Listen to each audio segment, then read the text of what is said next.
It was the last ghazal written by Khak Sahib, and I'm sure many of you must have heard it. Uh, and you all must also know the beautiful backstory behind this ghazal. But irrespective, I'll reiterate the story once again. It was during Baba's new life in December 1950 that the entire Pune Bhajan Mandali was invited to Mahabaleshwar to perform for Mehra's birthday. This was the first time that Pune Bhajan Mandali was performing before Baba. And Khak Sahib could not attend this because of his age and his poor health. So, just a week before the program, Khak Sahib handed over this Urdu ghazal to Lakshmikant Thade. And he said that, see, if Madhusudan gets a chance, ask him to compose a tune for this ghazal and sing it before Baba during the program. A few days later, Khak Sahib died on December 23rd. And this was just 2 days before the program. Now, all the Mandali members and all the Pune Bhajan Mandali members, they attended Khak Sahib's funeral, but they didn't know how to communicate to Baba about Khak Sahib's death because Baba was in new life and no news about old life or old life members was supposed to be communicated before Baba. So, how to tell him that Khak Sahib is no more? When Madhusudan started to sing the song, after singing just the first two lines, Baba stopped him.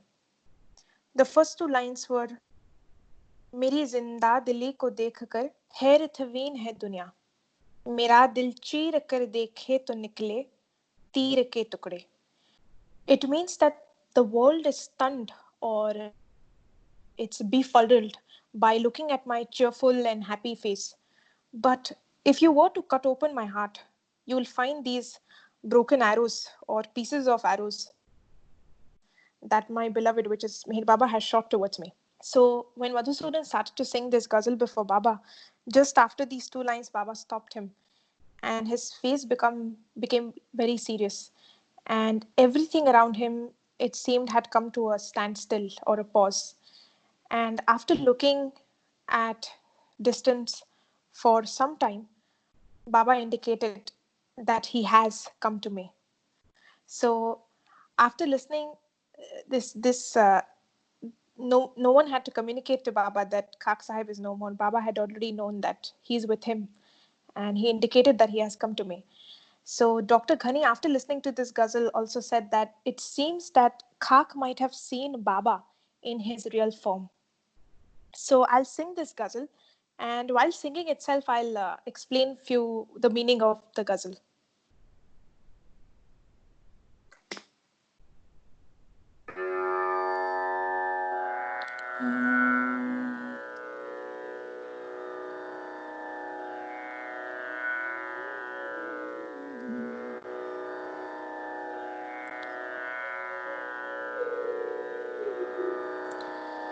मेरी जिंदा दिली को देख कर हैरत हुई है दुनिया, मेरा दिल चीर कर देखे तो निकले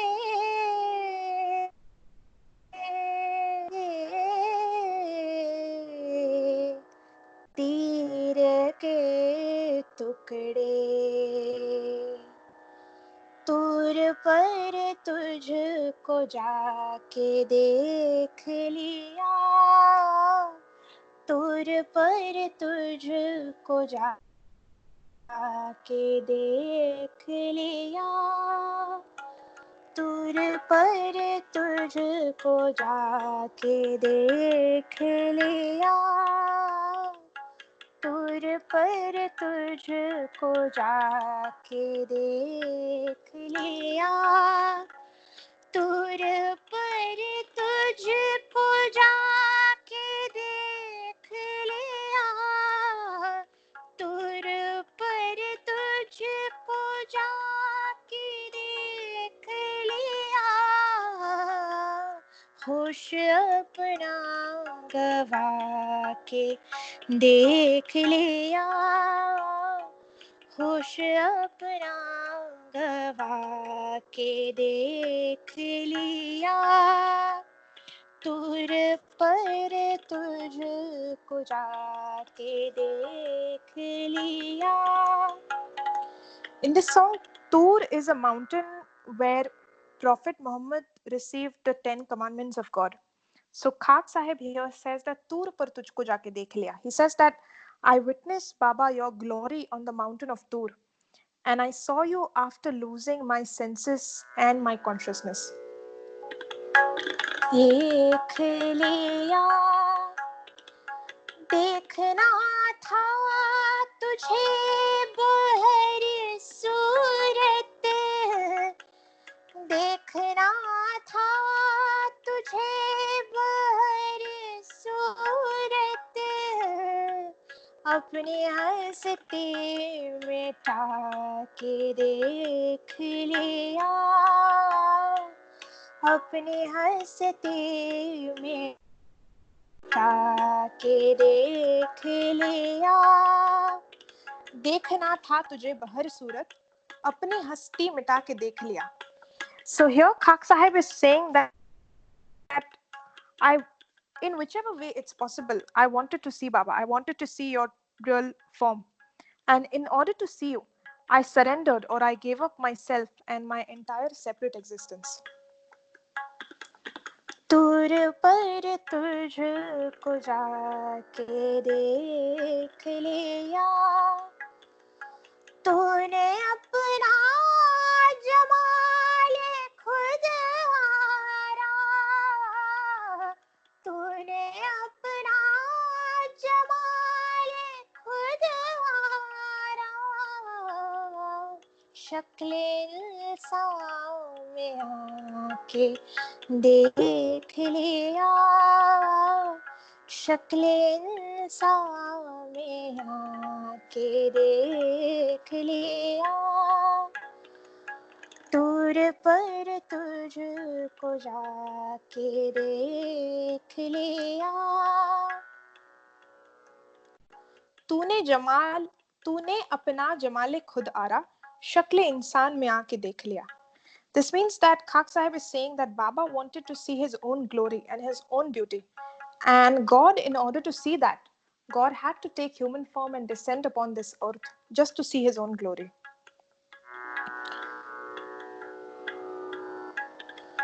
तूने अपना जमाल खुद हारा, शक्ल इंसान में आके देख लिया, शक्ल इंसान में आके देख लिया, दूर पर तुझको जाके देख लिया. मेरी वहशत को तूने पर्दा नशी,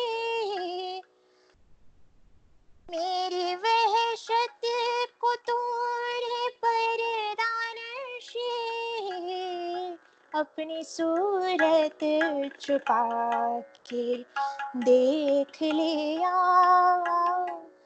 अपनी सूरत छुपा के देख लिया, दूर पर तुझको जाके देख लिया, दूर पर तुझको जाके देख लिया. शाह से है तेरा कदम मुमताज, शाह से है तेरा कदम मुमताज, शाह से है तेरा कदम मुमताज, शान अपनी घटा के देख लिया, शान अपनी घटा के देख लिया. मेरी वहशत को तूने पर्दा नशी, अपनी सूरत छिपा के देख लिया, शाह से है तेरा गदा मुमताज, शान अपनी घटा के देख लिया. So Khak Sahib here says that God, you remained concealed behind a curtain. You remained hidden from mankind behind your veil. And you kept on seeing my madness and my insane behavior. Shah से है तेरा गदा मुमताज शान अपनी घटा के देख लिया. He says that even a beggar at your door is more respected than a king. A beggar at your doorstep is more fortunate than a king. And in order to see you, I had to erase my pride and contain my pride and like kill my ego. In one of the stories, interesting stories about how Khak Sahib actually gave up his pride is the story that I was reading about how he had grown fond of horse racing and horse betting on racetracks in Pune.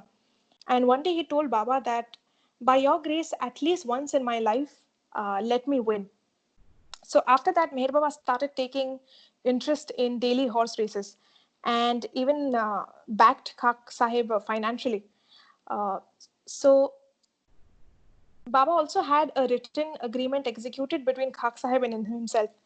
And it was written that if Khak Sahib won, half of his winning would go to Baba. So each day, Khak Sahib and Baba would discuss about what race is coming, which horse is more better, which horse is not better. And Baba remarked to his Mandali members that it would be better if Khak wins big and fills our pocket because we both need money. But as time passed by, the more interest Baba took in the races, the more disgusted Khak Sahib became more with the entire affair, and he started losing more and more money. So he had developed this strong aversion or this hatred towards betting now. And Baba still kept on encouraging him. So he kept on losing, and Baba kept on saying that don't quit now. You're bound to win pretty soon. So we need the money. So don't fail me. So keep betting. But there came a point where Khak Sahib betted everything that he had and he lost. But then Baba said that no, don't worry, try again. But then he said that, Baba, now I'll never bet in my life because I have realized that this loss that has happened to me, where I have given up everything, this is my true gain. And now I only want to be the dust under your feet. So this last couplet really talks about the state that Khak Sahib must have been. Shah से है तेरा कदम ताज शाह से है तेरा गदाम ताज शान अपने घटा के देख लिया तुर पर तुझको जाके देख लिया शब महराज शब महराज अहद को अहमद ने शब महराज अहद को अहमद ने बुरकाए में उठा के देख लिया बुरकाए में उठा के देख लिया तुर पर तुझको जाके देख लिया आगे अपनी जुबान ही खुलती आगे अपनी जुबान ही खुलती हरफ मतलब पे आके देख लिया तुर पर तुझको जाके देख लिया शेवए आशिकी नहीं है खेल शेवए आशिकी नहीं है खेल खाक ने दिल लगा के देख लिया खाक ने दिल लगा के देख लिया, तुर पर तुझको जाके देख लिया। जय बाबा।